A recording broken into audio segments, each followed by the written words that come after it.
colocando o Tarcísio e o plano T. E embaixo a Veja botou: com a possível condenação de Bolsonaro e a impopularidade de Lula, aumentam as pressões políticas e econômicas para que o governador de São Paulo, Tarcísio de Freitas, se lance como candidato da direita ao Palácio do Planalto em 2026. E aí o Carluxo comentou, ele postou a capa da Veja e ele comentou: gosto muito do governador Tarcísio e não acredito que esse movimento esteja partindo dele, de verdade.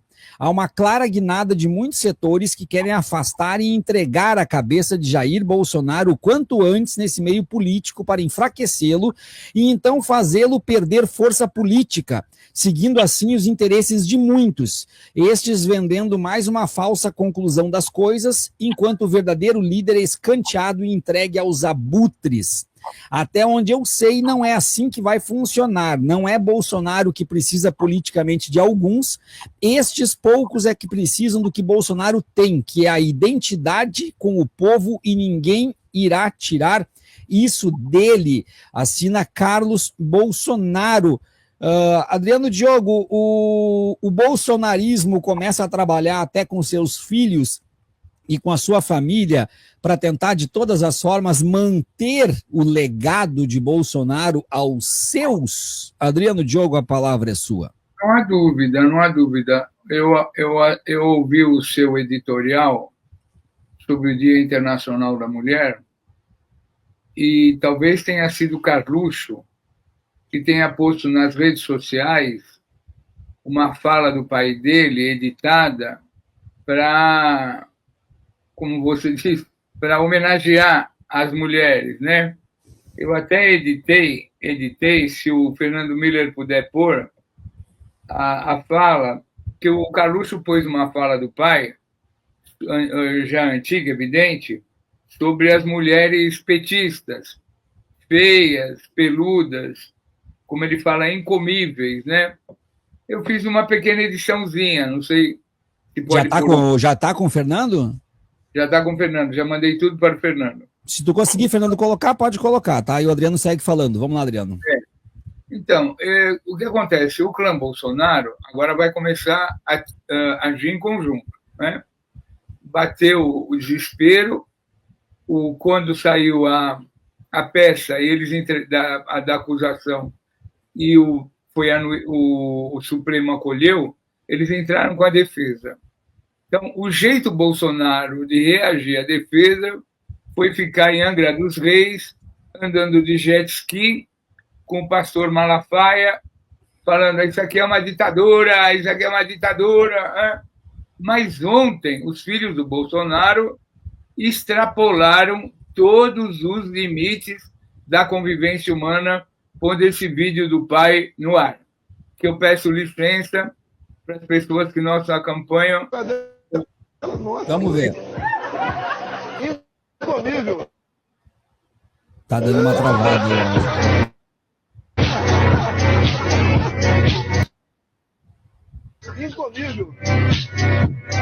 Ô, Fernando, manda para mim, de repente, dia 8 de março, sem travar. Sábado, vai passar um filme aqui em São Paulo, às 3 horas da tarde, no Memorial da Resistência. Não, vamos tirar. Miller, manda para mim, porque tá dando uma travada. Essa edição do Adriano, a gente precisa estar com ela muito bem. Manda para mim, Miller, que eu coloco aqui. Pode continuar falando, Adriano. Gente, só um pouquinho. A gente está com 1.400 pessoas aqui e cabe muito mais, tá? Então vamos lá, vamos compartilhar. Vamos pôr a fala do... Bom, não sei, pode pôr a fala com edição. Porque eu fiz uma edição da fala do Bolsonaro. Vamos pôr a fala do Bolsonaro na íntegra, que eu acho que, do ponto de vista jornalístico, é melhor. Deixa eu te mandar ela na íntegra aqui, para pôr. Mas é melhor mandar para mim aqui, que eu já estou com a minha internet, porque às vezes o WhatsApp ele demora um pouco para iniciar. Mas o importante agora é a gente continuar aqui a fala, não vamos interromper, não. O pessoal está chegando. Enquanto o Miller manda para mim, a gente já vai alinhando isso aí também. Mandei a original do Bolsonaro. Tem edição, mandei a do Bolsonaro. Para ti, professor, mandei. Então, o que acontece? Ontem, os filhos do Bolsonaro, extrapolando todos os limites da convivência humana e do respeito, à tarde, em minutos que antecedia a entrada do Dia Internacional da Mulher, Eles fizeram puseram um vídeo antigo do pai falando sobre como são as mulheres petistas, feias, cabeludas, tal, e incomíveis e imbrocháveis. Isso eu queria, se você pudesse já pôr esse vídeo que eu mandei original, sem edição. Pode, vai falando que eu já vou ajustando aqui. O que acontece é o seguinte: o Brasil precisa responder a esse tipo de ofensa.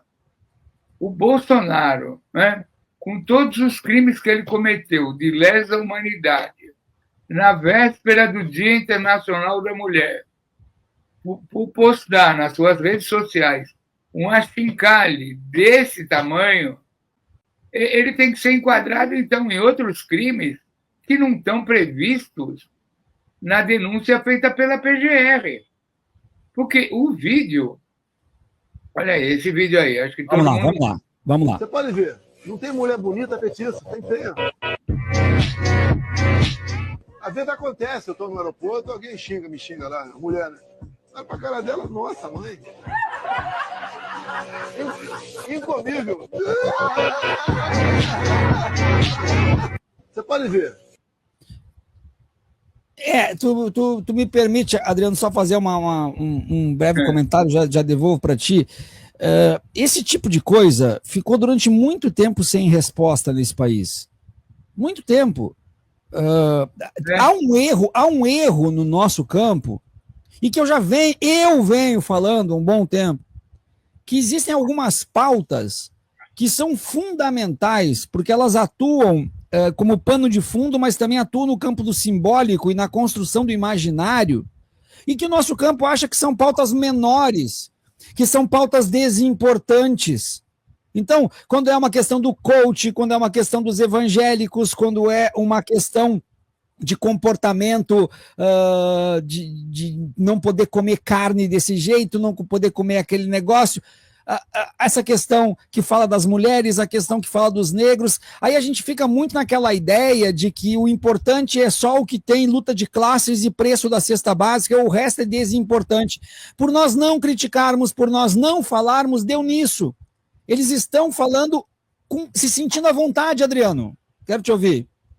Não, porque imagina você, porque o centro da tática bolsonarista é trabalhar com valores, né? É um processo de dominação cultural. Então, esse negócio de colocar simbolicamente, na véspera do Dia Internacional da Mulher, que as mulheres no Brasil inteirinho, nós podíamos estar comentando aqui agora a ida do Lula ao primeiro assentamento do MST em Minas Gerais, nós podíamos estar comentando o PIB de espetacular, nós podemos comentar a guerra do agrotóxico, do agronegócio, para baixar o preço. Nós podíamos estar comentando aqui o PIX, do Banco Central, mas não tem coisa mais aberrante que tenha acontecido na pauta política brasileira que os filhos do Bolsonaro trazerem à tona uma gravação do pai intencionalmente dirigida a todas as mulheres brasileiras. Porque, como disse você, Viário, não é necessário cumprimentá-las, não é necessário dar um perfume ou fazer qualquer gesto de exceção. Mas o presidente da República, porque além da questão mental, né, a questão dos distúrbios, digamos assim, de saúde mental, de psicopatia, de doença grave, ele juntar esse bando de macho para falar esse negócio. Então, o que, no meu entender, talvez ele tenha que ser enquadrado em outros crimes. Além dos crimes de natureza política, do golpe, ele tem que ser enquadrado em crimes de violência contra a mulher, de falar de estupro abertamente, de ameaçar as mulheres de estupro. Ele pensa como um estuprador. Esse é o Bolsonaro, esse é o clã Bolsonaro. Põe a imagem dos caras que estavam, embora o som está muito ruim, põe a imagem. Estava aquele deputado federal do Rio de Janeiro que ele levava, aquele militar que ele levava para cima e para baixo, todos eles rindo, né? Sim, De uma sim. cena coletiva que pressupõe o estupro. Adriano, até te pergunto, Adriano, ele não fala isso justamente porque ele representa um monte de gente que pensa igual a ele e que gostaria de ter o poder de falar, e ele tem esse poder? Exatamente, professor. O senhor pegou no ponto. Ele é como se fosse um ator, ele é um intérprete, porta-voz desses grupos e dessas pessoas que pensam de forma criminosa. Bom, se ele é o porta-voz das pessoas que pensam de forma criminosa, ele é o carro-chefe, ele é o propagandista. Como tal, ele tem que ser enquadrado. Porque se alguma dessas pessoas anônimas se manifesta da forma que ele se apresenta, elas serão processadas e punidas. Agora, ele, como tem essa investidura de ex-presidente da República, todas essas prerrogativas, toda essa blindagem, né? Porque você há de convir, ele anda falando dia e noite de anistia sem ter sido julgado.